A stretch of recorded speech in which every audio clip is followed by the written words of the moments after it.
Hey everybody, this is Dave, and I wanted to do, this could end up being a long video, so if you don't like to hear a lot of talking, then this isn't the video for you. We're going to be taking a look at the idea behind using a combi, and I wanted to talk a little bit about the technique behind making a combi, so talking about layers and splits, assigning things to an individual key, for example, and performance playback. So this might be broken up into a couple of videos, I'm not sure yet. I'm just kind of, making it up as I go along.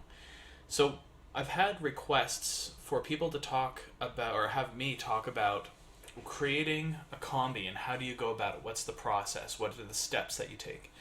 And before I can do that, I wanted to actually discuss the principle behind how combis are made.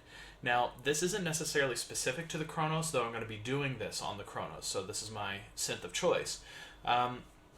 You could be using a Roland, for example, or you could be using a Yamaha, or prior to the Kronos, I used the Kurzweil 2600, and that was my instrument of choice when it came to creating big layers and splits and that sort of thing. So I'm going to show you how to do that on the Kronos today. But before we get started, I wanted to talk about a little bit of theory. So I wrote this as kind of a guide, and hopefully we can see this okay. We'll start at the top. And this is general synthesis theory. This isn't necessarily specific to the Kronos.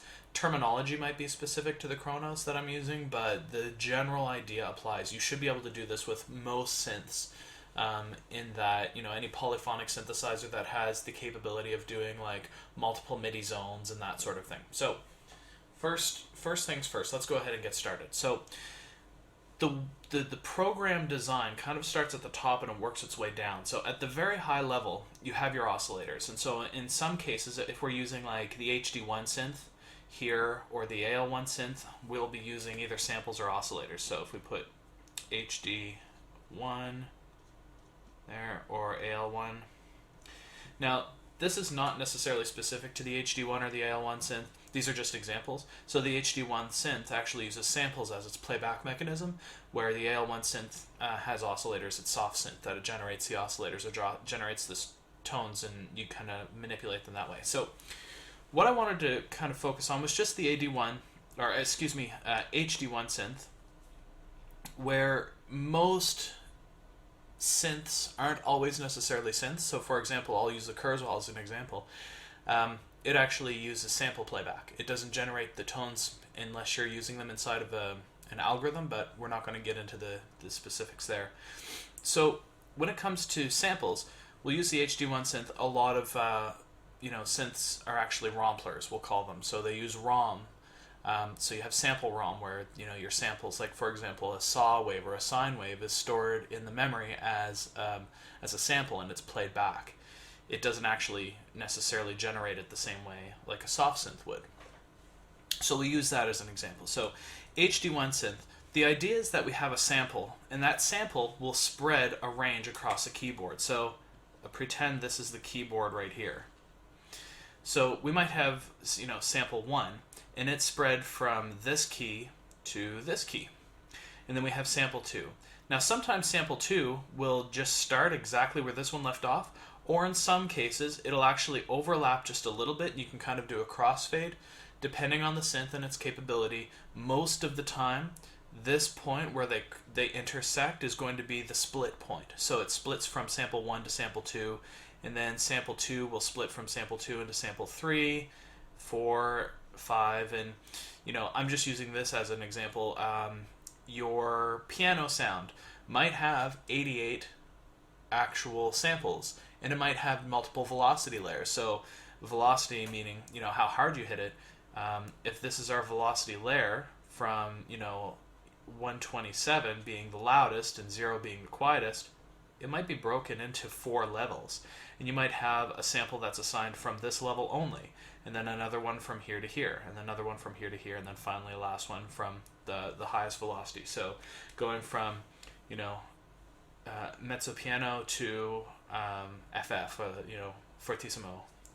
So talking about velocity layers, we won't worry about that so much. I just wanted to show the idea that a program starts off as a key map. So that key mapping is how the samples are assigned to the whole keyboard. So when I play this note, there's a sample assigned to that. And sometimes that sample will be stretched. So this note, it might actually be the same sample, just changed in terms of speed, so that it's actually the same sample for every single note, and it does the same in another direction.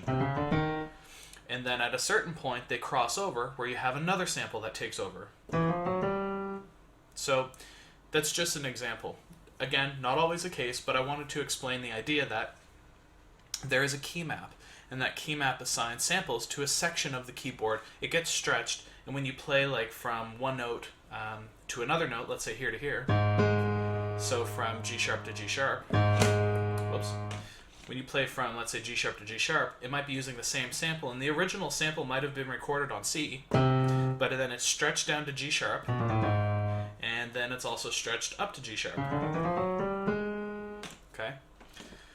So, let's assume that that's the case and everything's good, and we're not dealing with velocity layers, so you know that sample is different from that sample, and so on. So we've got a program.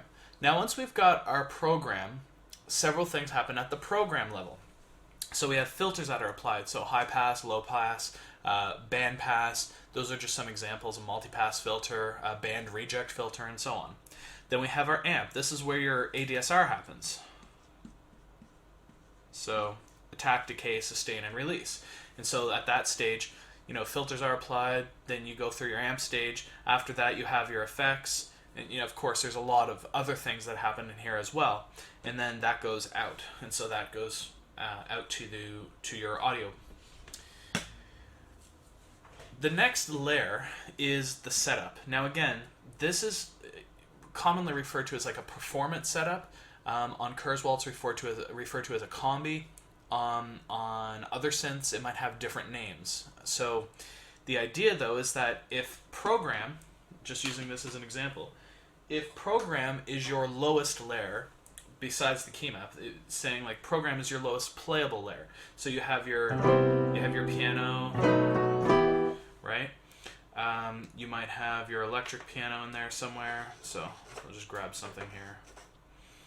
There, so we've got an electric piano. Okay. If this is your, generally speaking, your lowest common denominator, where you have effects and everything, then a combi is going to be a whole bunch of layers of programs. Now, it could be a simple layer, or it could be a complex layer. In this case, this one's complex. It's got what looks to be like 13 layers of different things happening, from different types of drums, to bass, to analog synths, to organs, to you name it. So there's a whole bunch of things happening here. And if I just hold a chord, okay, so you can hear that there's a lot of stuff happening there. Well, I'm going to show you a basic combi today, and we're going to make one together.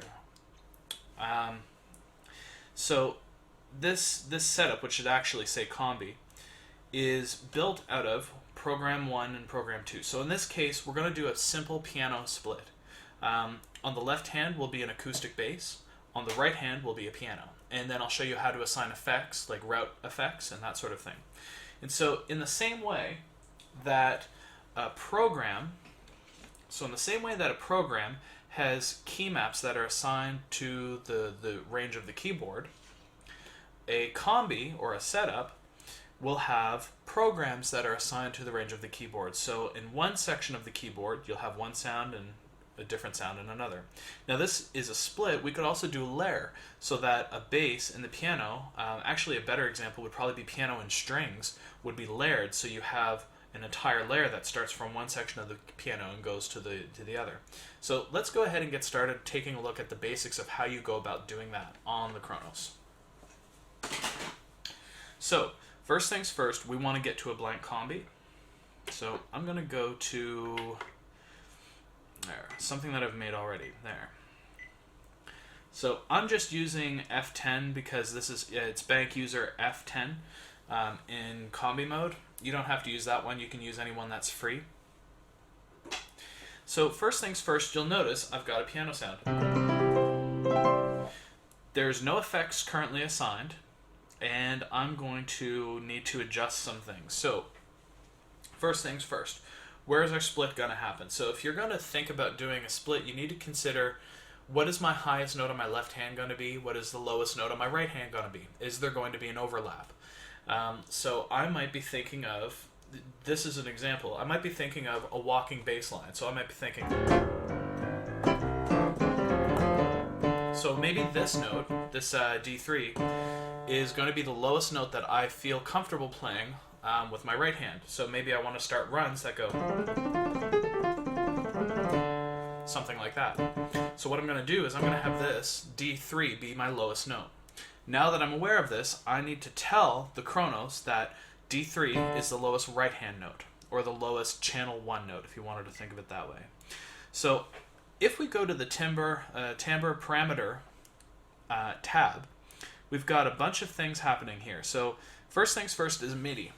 We're telling the Kronos what MIDI channel to trigger things on. Now, the Kronos by default is set to trigger on channel 1, so all of the sounds that you hear are all being channeled, are all triggered on channel 1.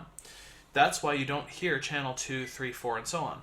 Now, Karma, as well as external MIDI sources, have the ability to trigger those channels externally. But as far as channel 1 goes, it's only triggering when we play physical keys on the keyboard, it's only triggering on channel 1. So if I wanted to have multiple layers triggered at the same time, I'd have to put them on channel 1 as well. So if I wanted 3 layers, I'd need those all on channel 1. 4 layers, they all go on channel 1, meaning when I play channel 1, now you can hear some little phasing there. It almost sounds like it's inside of a tin can because the waveforms are phasing with one another. Okay. Well, we only need 2 layers, so I'm going to put that back up to 4, put this up to 3. So I've got 2 layers. Now if I go play, you'll notice the 2 green bars show that there's audio coming out of the first 2 channels. So that's all well and good. So now what I'm going to do is I'm going to create my split. So we can click here under MIDI filter zones, and there's one that's called keyboard zones. Velocity zones talks about, if I play lightly versus play hard, and you'll notice there's a little meter here. When I play lightly on the right hand side, or versus I play hard, okay, it shows you how hard you're playing.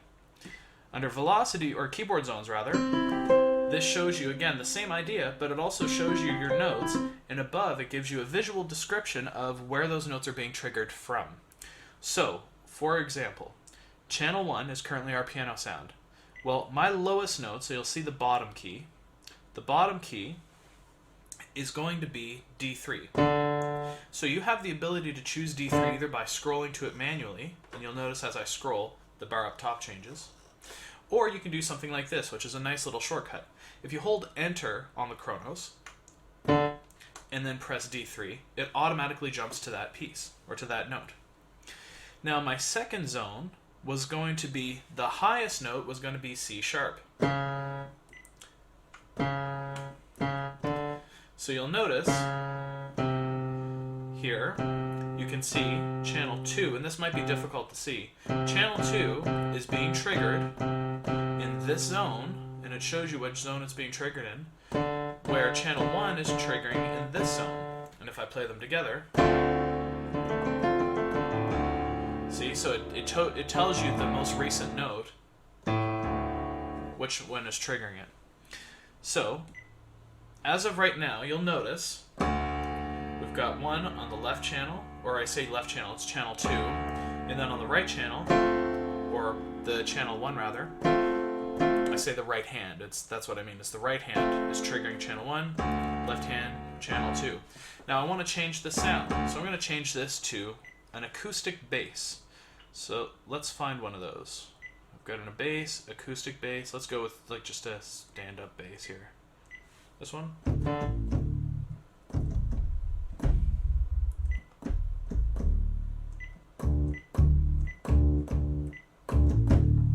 All right, that's good enough.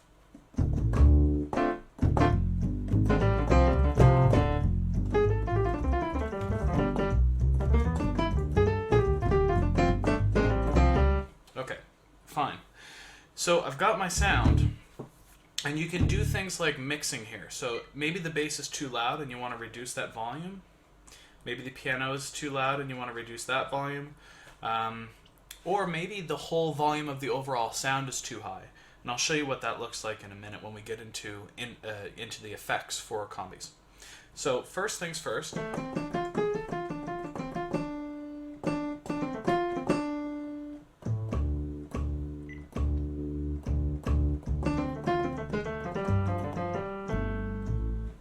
Okay, good enough. The next thing that we might want to consider, though, now that we've got the volume down and we've got the instrument, is the pitch. So maybe this bass is, let's actually choose a different bass just for example purposes. So I'm going to use this bass. Now, this bass plays the notes too low.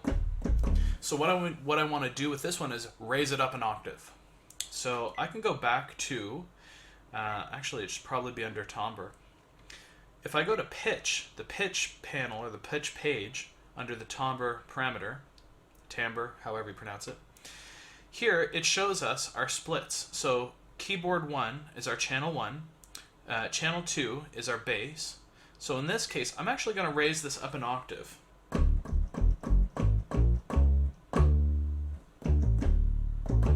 There. So now, because of the split, it actually makes a little bit more sense in terms of where on the keyboard it sits.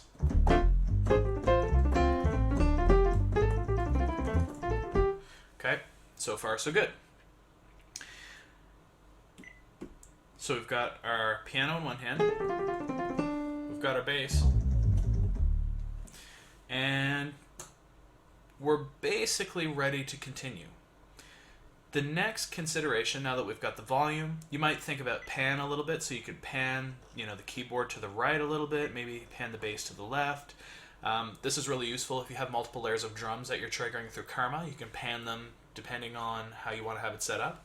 Now keep in mind, this pans at a setup level or a combi level. If you've got panning in the actual programs themselves, those will automatically be brought over, but the effects will not. So depending on how the panning is happening, if the panning is happening through an effect, something that's assigned under an insert effect or a master effect, or a total effect, then you're going to need to reassign those. So if you were to create a brand new combi, and I were to choose a sound that had effects on top of it already, like let's say a compressor or something else, we're going to need to import that into the combi. So I'll show you how to do that. So with channel 2 selected, notice if I choose something in channel 1, it says T01, T02. It's telling us track 2 or track 1. So within track 2, I am going to go to the effects page, so insert effect, and I'm going to say copy insert effect. Now, what it's doing is it's asking us where do we want to get the insert effects from. And we could choose, well, I'm going to say set to current, and that's going to set it to this current one. Instead of doing that, I want to select a program here. So actually, which one did I use? There's an acoustic bass, but where was it? So internal F41. So that's what I want to grab. So I'm going to say copy, program, internal F41. So that should be here, acoustic bass solo. Now from here, I can say, which ones do I want to copy? So I'm going to copy insert effects 1, but I could say all or all used. So I'm going to say all used. Now I'm going to ask, where do I want to put them? So maybe I've already got effects 1 and 2 already used. I can say, well, no, start it on insert effect 3, or start it on insert effect 5. And you'll notice it brings in, and it's hard to see here, maybe it's a little blurry here. We've got our, what's it doing here? There we go. We've got our effect coming in on insert effect 5, so it's just a parametric EQ. So now what I need to do is I need to tell, from a routing perspective, I want the bass to go into that. So I'm saying, okay, bass, go into insert effect 5. And you'll notice it actually goes into the parametric EQ on insert effect 5. Doesn't sound a whole lot different, but c'est la vie. We might choose to do the exact same thing on our piano as well. So this is internal A000. So I'm going to go back to my insert effect. I'm going to say copy in, or where is it? Yeah, copy insert effect. There we go.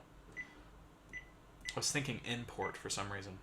So we're going to say all used, and we're going to put it on insert effect 1. So just, again, as a review, we're pulling the insert effects from program, internal A001, or 000.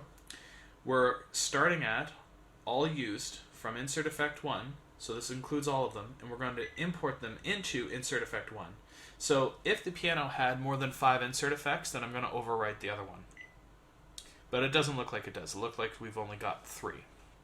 So now what I do is I tell keyboard track to go into that insert effect. Okay. Again, doesn't sound a whole lot different. Okay, good. So now I've got myself the insert effects already assigned. So track 1 being our piano, track 5 or insert effect 5 being our bass. Now if I wanted to add something else to this, I could go to the insert effects routing view and I could see how things are being routed. So maybe I want some sort of thicker chorus on the piano. So I'm going to go stereo chorus. We're going to chain it. So it goes from insert effects 1 into 2, insert effects 2 into 3, and now I've got this chorus sound.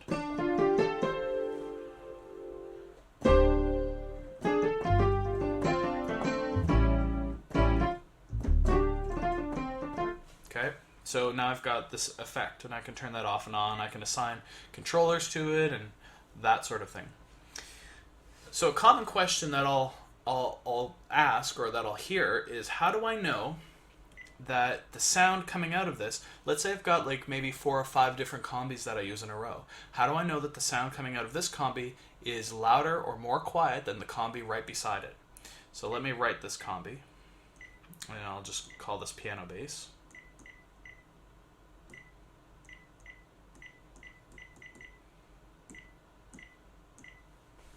Okay. So how do I know that when I switch from this sound maybe to the next sound, it's not completely absurdly loud or quiet? Well, one of the ways is if you go to the master, it's MFX or TFX. So there's master effects and then there's total effects. So master effects are like, they'll accept sends from different outputs from your insert effects. So you can have sends, and we're not going to get into that today. It's all in the manual though. So we've got our sends into master effects. These come down into our total effects, and these total effects are going to apply to all things that are here. So bass, piano, the whole works. Well, when I play, you'll notice the master volume right here. So when I play,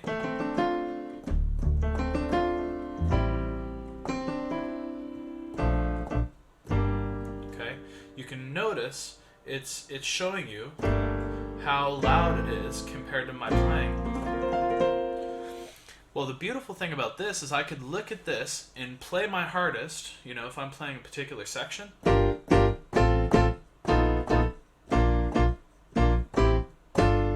Okay, you can see how loud it's actually getting. That way, when you go to the next sound, you can kind of make a mental note and see if it's redlining or anything. Meaning if the volumes were too high, maybe we have a distortion of some kind, and you play too loud, you can see it's starting to clip. It turns red. So it's hard to see, but it's there. It shows that it's red, meaning it's clipping. So we need to turn the volume down, or you just don't play as loud. Okay? And that is the basic premise when it comes to combis. Now let's say I wanted to layer strings across the whole keyboard. Take a minute and think about how you might do this. First things first, and if you want to pause the video to think about it, we'll go ahead and actually walk through it together. But this might be a good opportunity to pause the video and think about how you'd turn on channel 3 and then apply the sound and that sort of thing. So here's how I would do it. First things first, we need our third channel to be enabled. So when I go to the timbre parameter, we go to MIDI. We're going to change this to the MIDI channel to 1, because that's the MIDI channel that this keyboard triggers from. Second thing I'm going to do is I'm going to choose under the third track the sound that I want to use. So in this case, strings. Let's choose Hollywood strings.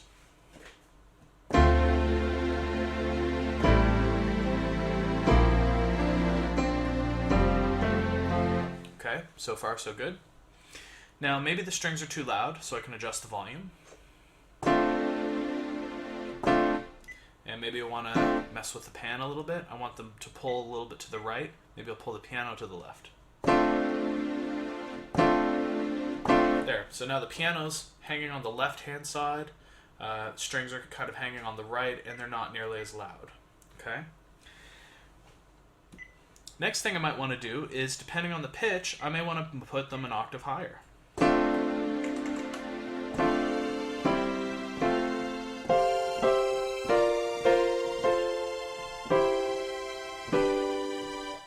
Okay, and let me adjust the volume just a little bit.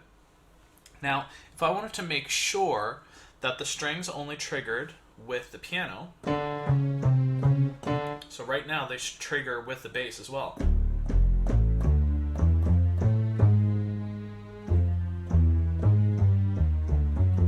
Okay, so what I can do is I can go to my MIDI zones, or my MIDI filter zones, and I'm going to choose the lowest note on the strings to be the D3 as well. So anytime I play strings or piano, I hear strings underneath. They're an octave higher, but they're not going to interfere with the bass. Okay. And now I've got my bass, strings, and piano, as well as my effects. Actually, I haven't assigned any effects. So let me do this. I'm going to route my strings through the chorus only. So here, you'll notice what I've done is insert effect 1 and 2. The piano goes into insert effect 1, it's chained to insert effect 2, and then goes out to your total effects and master effects, and vice versa. Insert effect 3 is my strings. So they're going through a chorus sound. And then insert effect 5 is going to be my bass, and that goes straight out as well. And if we go to the track view, you can see which timbre, what path it takes. So timbre 1 goes from piano to parametric EQ to harmonic chorus. Timbre 2 is my bass, just goes to parametric EQ.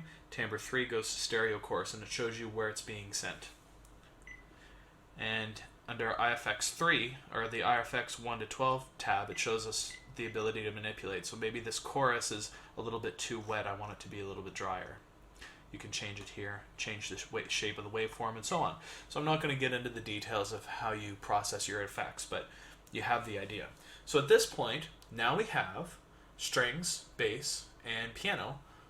Bass is by itself. Piano and strings are layered, and the strings are an octave higher than the piano.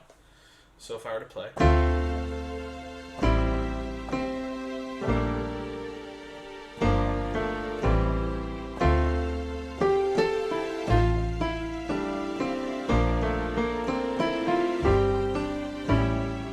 sure.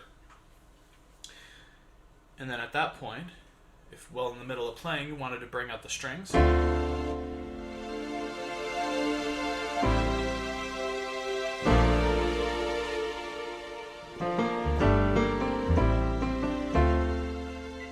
maybe you want to bring out the piano altogether.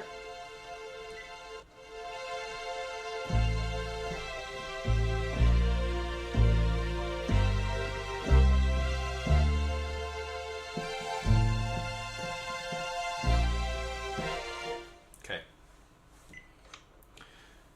So that's the basics behind doing a combi when it comes to where the pieces come in and that sort of thing.